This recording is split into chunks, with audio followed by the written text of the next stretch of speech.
BJP സ്ഥാനാർത്ഥി മുന്നിട്ട് നിൽക്കുന്നു. 5002 വോട്ടുകൾക്ക് പലയിടത്തും വലിയ തിരിച്ചടി ഉണ്ടാകുമ്പോൾ ഇതാ കേരളം മാറ്റി ചിന്തിക്കുന്നു. തിരുവനന്തപുരത്തും തൃശ്ശൂരിലും താമര വിരിയുമോ? 5000 കടന്നിരിക്കുന്നു. രാജീവ് ചന്ദ്രശേഖർ തിരുവനന്തപുരത്ത്,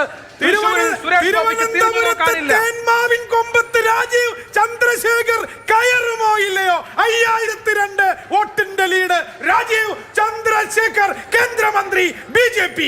തിരുവനന്തപുരത്ത് നമുക്കൊന്നും ഫൈനലൈസ് ചെയ്യാറായിട്ടില്ല.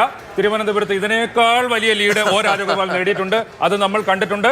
പക്ഷേ ഏറ്റവും അവസാനം വരെ ബംഗാളിൽ നിന്നുള്ള വിവരങ്ങൾ ഞാൻ ഉടൻ തരാം. സീറ്റ് നമ്പറിലേക്ക് ഇപ്പൊ വരാം. അതിനു മുമ്പ് ഒരു പ്രധാനപ്പെട്ട കാര്യം പറയാനുള്ളത്, ലഖിംപൂർ ഖേരിയിൽ അജയ് മിശ്ര ടേനി പിന്നിലാണ്. നമുക്കറിയാം കർഷക രോഷം. ഇയാളുടെ മകൻ SUV കയറ്റി കർഷകരെ കൊന്ന പശ്ചാത്തലം. അവിടെ ലഖിംപൂർ ഖേരി BJPയുടെ പ്രത്യേകിച്ച് ബോർഡർ സംസ്ഥാനം എന്നുള്ള ബോർഡർ ഡിസ്ട്രിക്ട് എന്നുള്ള നിലയിൽ വലിയ തോതിലുള്ള BJP അനുകൂല ഇടമായിരുന്നു. ഉത്തർപ്രദേശിലെ ലഖിംപൂർ ഖേരിയിൽ കേന്ദ്രമന്ത്രി അജയ് മിശ്ര ടേനി പിന്നിലാണ്. കൊല്ലത്ത് പ്രേമചന്ദ്രൻ വീണ്ടും ലീഡ് ഉയർത്തുകയാണ്. 24,936 ആയി എന്നാണ് കണ്ണൻ നായർ ഏറ്റവും അവസാനം റിപ്പോർട്ട് ചെയ്യുന്നത്. 24,936. ഏതായാലും പുതിയ അപ്ഡേറ്റ്സ് അവിടെ നിന്ന് വരുന്നുണ്ട്. അല്പനേരം വൈകിയാണെങ്കിലും അവിടുത്തെ വിവരങ്ങൾ വന്നുകൊണ്ടിരിക്കുന്നു. പക്ഷേ നേരത്തെ രാജീവ് ദേവരാജ് പറഞ്ഞുകൊണ്ടല്ലോ, ആ ടാലിയിലേക്കൊന്ന് നോക്കൂ. 17 UDF, 2 BJP, 1 LDF. അല്ല, ഇങ്ങനെ പ്രവചിച്ച എക്സിറ്റ് പോളുകളുണ്ട്. ഇങ്ങനെ പ്രവചിച്ച എക്സിറ്റ് പോളുകളുണ്ട്. വിശ്വാസത്തിലെടുത്തില്ല. പക്ഷേ ഞാൻ അതുകൊണ്ടാണ് നേരത്തെ ചോദിച്ചത്, എന്തുകൊണ്ടാണ് ദേശീയ തലത്തിലുള്ളത് എക്സിറ്റ് പോളുകൾ തെറ്റിപ്പോകുന്നതും കേരളത്തിലുള്ളത് ചിലതൊക്കെ ശരിയായി വരുന്നതും? നമ്മളെല്ലാം പറഞ്ഞല്ലോ, ആറ്റിങ്ങൽ ടൈറ്റ് ആണ്, മാവേലിക്കര ടൈറ്റ് ആണ്, ആലത്തൂർ ടൈറ്റ് ആണ്, എല്ലാം കോഴിക്കോട് MK രാഘവന്റെ ലീഡ് 41,027. ഈ നിമിഷത്തിലെ ഏറ്റവും നിർണായകമായ കാര്യം, കേവല ഭൂരിപക്ഷത്തിലേക്ക് ഒറ്റയ്ക്ക് കടന്നെത്താൻ BJPക്ക് കഴിയുന്നില്ല എന്നുള്ളതാണ്. 229 സീറ്റുകളിൽ മാത്രമേ യോഗേന്ദ്ര യാദവ് പറഞ്ഞത് അച്ചട്ടാവുകയാണ്. യോഗേന്ദ്ര യാദവിന്റെ കണക്ക് എക്സാക്ട്ലി ശരിയാവുകയാണ്. ദൈനിക് ഭാസ്കർ 280 വരെ പറഞ്ഞു. പക്ഷേ യോഗേന്ദ്ര യാദവും പറക്കാല പ്രഭാകരും പറഞ്ഞത് 24 മണ്ഡലങ്ങളിൽ മമതാ ബാനർജി 8 മാത്രം BJP. കഴിഞ്ഞ 18-22 കഴിഞ്ഞ കണക്ക്. 18-20-2 കോൺഗ്രസ്. അതിൽ നിന്ന് വല്ലാത്ത മാറ്റമാണ് BJPയോടെ. ഒരു കൊടുങ്കാറ്റായി ബംഗാളിന്റെ വങ്കനാടിനെ വീടാൻ പോകുന്നു BJP. സുരേഷ് ഗോപി 1/4 ലക്ഷം കടന്നു. 25,347. 25,347ലേക്ക് സുരേഷ് ഗോപി ലീഡ് നില ഉയർത്തുകയാണ്. 1/4 ലക്ഷം കടന്നു. രാഘവേട്ടൻ 45,000 കടന്നു. രാഘവേട്ടൻ ഇനി രാഹുൽ ഗാന്ധിയായിട്ടാണ് കോമ്പീറ്റ് ചെയ്യുന്നത് തോന്നുന്നു ഭൂരിപക്ഷത്തിന്. രാഘവേട്ടനെ തടയാനാവില്ല മക്കളെ. രാജീവ് സുരേഷ് ഗോപിയുടെ ലീഡ് 1/4 ലക്ഷം കടക്കുന്നു. കഴിഞ്ഞ തെരഞ്ഞെടുപ്പിൽ സുരേഷ് ഗോപി തൃശ്ശൂരിൽ നേടിയത് 2,93,000 വോട്ടാണ്. അങ്ങനെയെങ്കിൽ ഇത്തവണ ആകെ സുരേഷ് ഗോപി നേടാൻ പോകുന്നത് ഏകദേശം ഏതുവരെ പോകാം സുരേഷ് ഗോപി? എനിക്ക് അങ്ങനെ ഒരു കണക്ക് പറയാൻ പറ്റുന്നില്ല. ഒരു പക്ഷേ 3.25 ലക്ഷമെങ്കിലും വേണം വിജയിക്കാൻ. 3.25 അടുപ്പിച്ച് 3.25 ലക്ഷം വേണ്ടി വരും ജയിക്കാൻ. അല്ലെങ്കിൽ ഇങ്ങനെ മുന്നേറാൻ കഴിയില്ലല്ലോ. 25,000 വോട്ട് എന്ന് പറഞ്ഞാൽ ഒരു ചെറിയ നമ്പർ അല്ല. കാവി ലഡു വിതരണം ചെയ്ത് തുടങ്ങാം, അങ്ങനെ പറയട്ടെ. ഇനി നമ്മൾ പറഞ്ഞു തൃശ്ശൂരിൽ ലഡു കൊടുക്കാം, ലഡു പൊട്ടി മക്കളെ. തൃശ്ശൂരിൽ സുരേഷ് ഗോപി വിജയിച്ചോ എന്ന് തന്നെ പറയാൻ കഴിയുന്ന വ്യക്തമായ 25,000 ലീഡിലാണ് 1,36,709 വോട്ട് സുരേഷ് ഗോപിക്കുള്ളപ്പോ സുനിലിന് 1,11,362 വോട്ടും കെ മുരളീധരൻ 1,04,295 വോട്ടുമാണ്. സുനിലും മുരളി തമ്മിലുള്ള വോട്ട് ഡിഫറൻസ് എങ്ങാനും സുരേഷ് ഗോപി അവസാനം തിരുവനന്തപുരത്ത് അന്ന് രാജഗോപാൽ വീണ പോലെ വീണുപോയാൽ നമ്മൾ ഈ പറഞ്ഞത് അതിന് എത്തിയല്ലോ.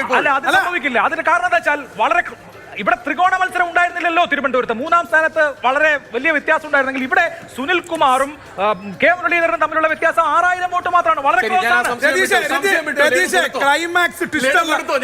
ക്ലൈമാക്സ് ട്വിസ്റ്റുള്ള സിനിമകൾ ഒരുപാടുണ്ട്, കാത്തിരിക്കാം. ശരി, ഓക്കെ. കാണേണ്ടത് തിരുവനന്തപുരത്ത് ഏറ്റവും ഒടുവിൽ എന്ത് സംഭവിക്കും? 5,002. ബംഗാളിൽ പരമ്പരാഗത ശക്തി കേന്ദ്രങ്ങളിൽ കോൺഗ്രസ് ലീഡ് ചെയ്യാണ്. യൂസഫ് പട്ടാനേക്കാൾ അധിർ രഞ്ജൻ ചൗധരി ലീഡ് ചെയ്യുന്നു. ബഹ്റാംപൂർ മണ്ഡലത്തിൽ അധിർ രഞ്ജൻ ചൗധരി ലീഡ് ചെയ്യുകയാണ്. മാൽഡ സൗത്തിലും കോൺഗ്രസ് ലീഡ് ചെയ്യുന്നു.